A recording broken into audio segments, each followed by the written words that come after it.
Panorama group, जो सोचता है वो करता है।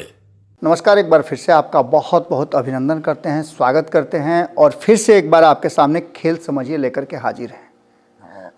आपने हेडलाइन देख लिया होगा, लेकिन इस हेडलाइन से जो बातें स्पष्ट हो रही हैं उसको आप अलग अलग सांचे में रख करके जब ढालने की कोशिश कीजिएगा तो आकार अलग अलग निकलेगा।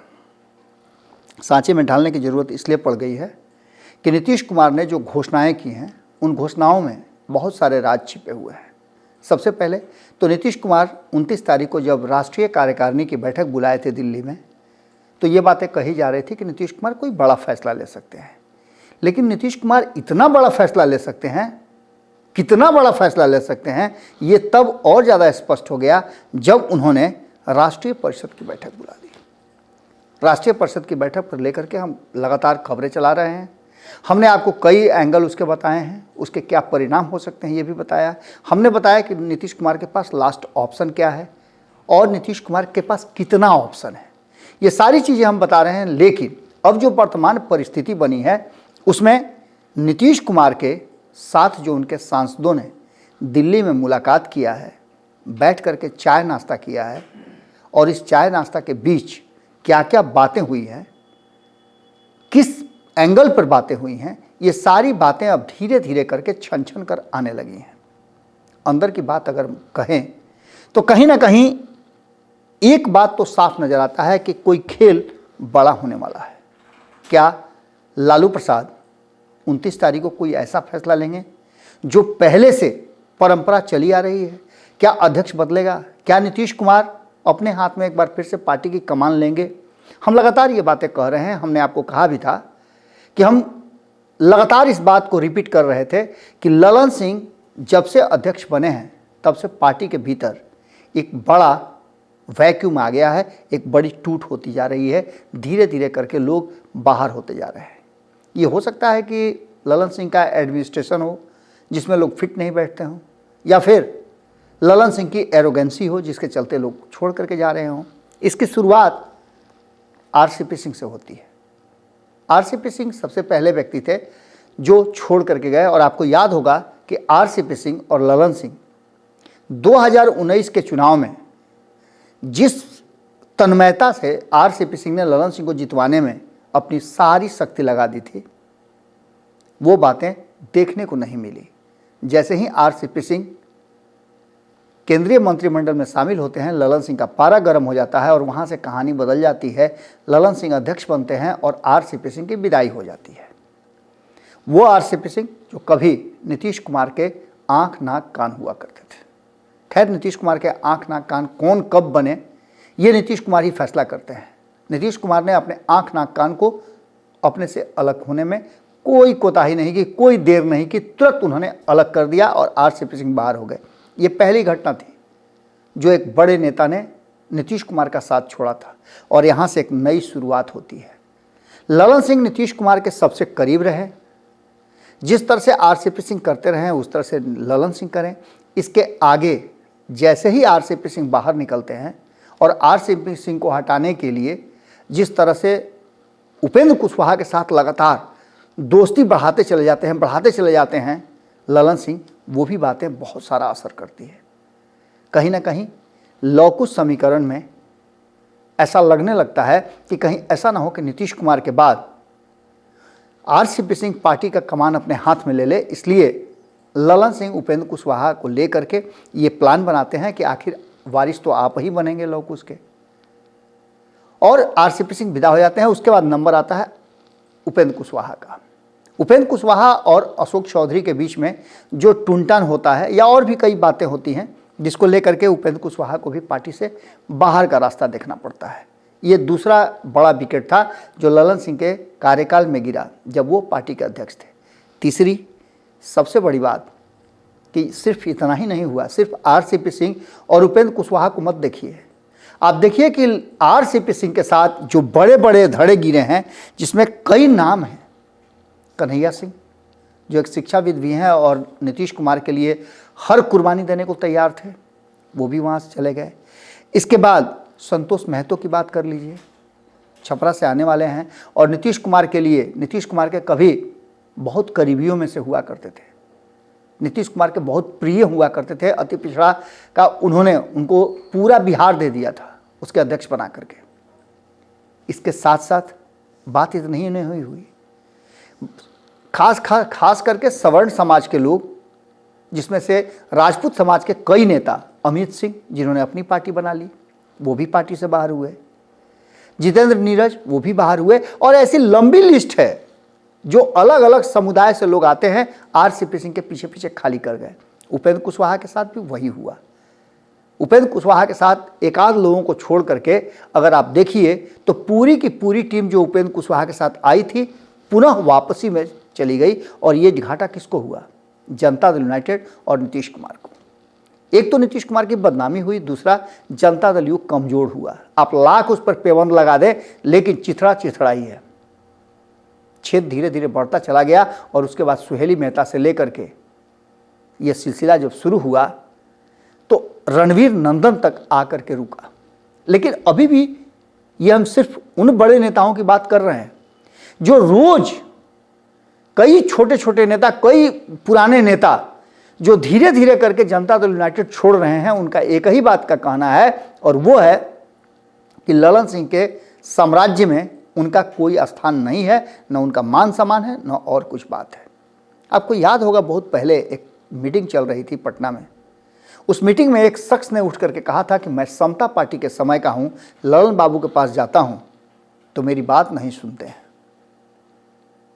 आपको याद होगा नीतीश कुमार ने कहा था कि नहीं ऐसा नहीं है ललन बाबू, आप देखिए इन लोगों को, हमारे पुराने साथी हैं। खैर, इन सारी बातों के साथ साथ अब आपको अगली कड़ी की बात बताते हैं।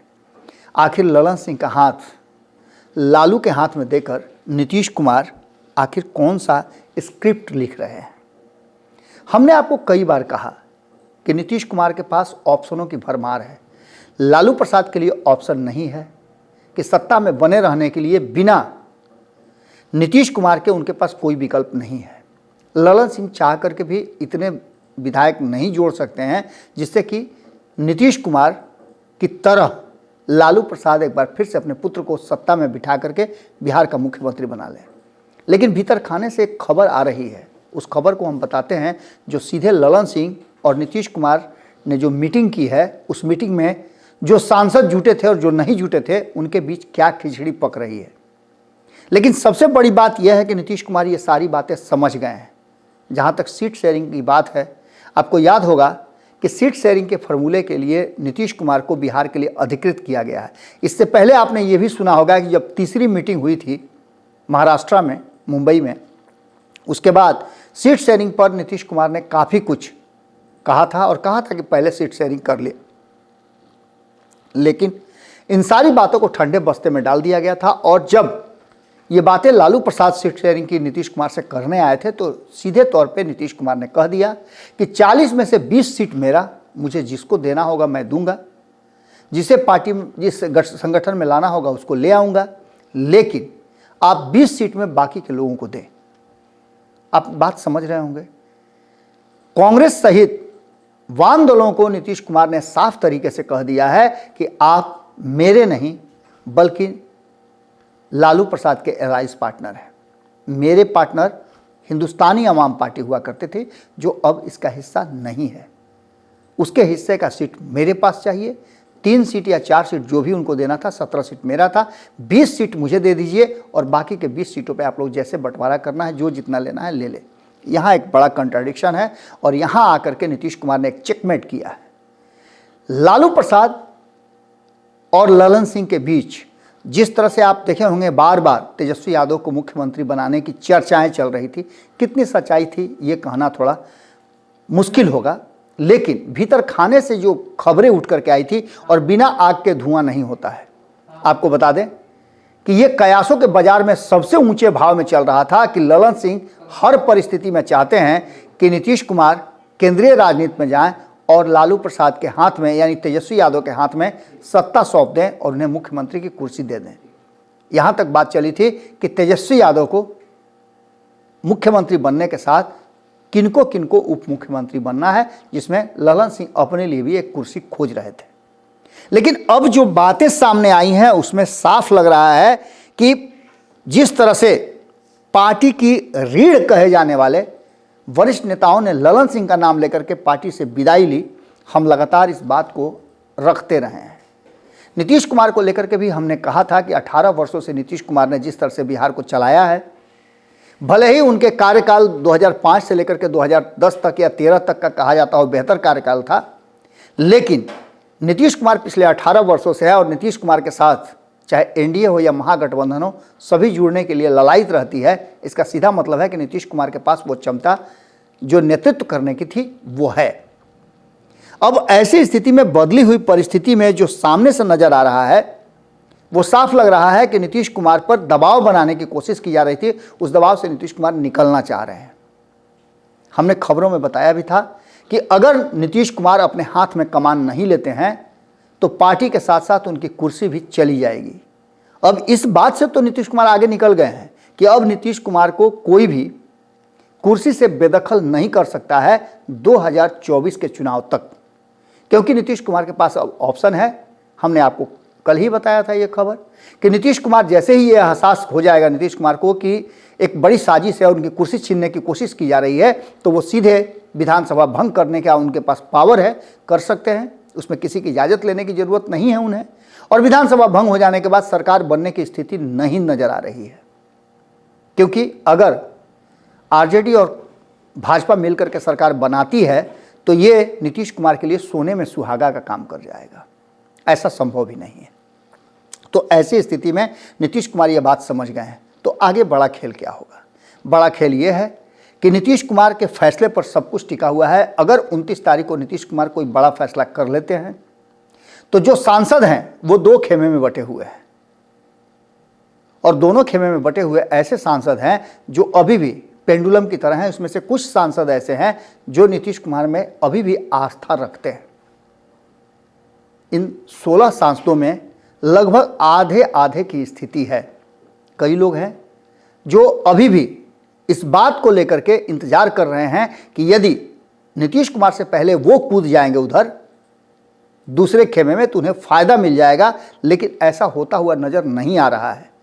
क्योंकि ललन सिंह के साथ रह करके अगर कोई ये सोचता हो कि उसे ललन सिंह के साथ कोई गठबंधन बना करके या कोई पार्टनरशिप करके उन्हें फायदा मिलेगा तो शायद वो भ्रम में होगा। अगर ऐसा होता तो आरसीपी सिंह, उपेंद्र कुशवाहा, रणवीर नंदन जैसे दर्जनों नेता पार्टी से बाहर नहीं हुए रहते।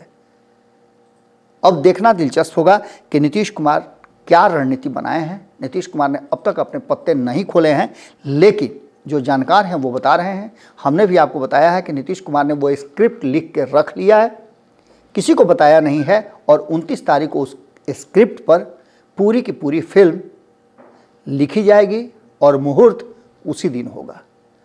जुड़े रहिएगा भारत लाइव के साथ। खबरों का सिलसिला तो यहाँ लगातार जारी रहता है।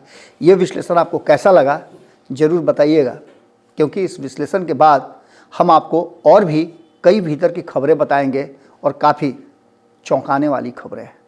नमस्कार। अगर ये वीडियो पसंद आई और वह बिहार के राजनीति और बिहारियत से सरोकार रखेनी तो सब्सक्राइब बटन दबा के चैनल के सब्सक्राइब कर ली। ओजे एगो घंटी बा, ओकरा बटन दबा देला से कुल सटीक और मारक खबर रुआ मुफ्त में मिल जाई। अगर रुआ पत्रकारिता के हमनी के नया प्रयोग में सहयोग कर चाहतानी तो ज्वाइन बटन दबा दी। पेटीएम नंबर नोट कर ली 9386816700। धन्यवाद।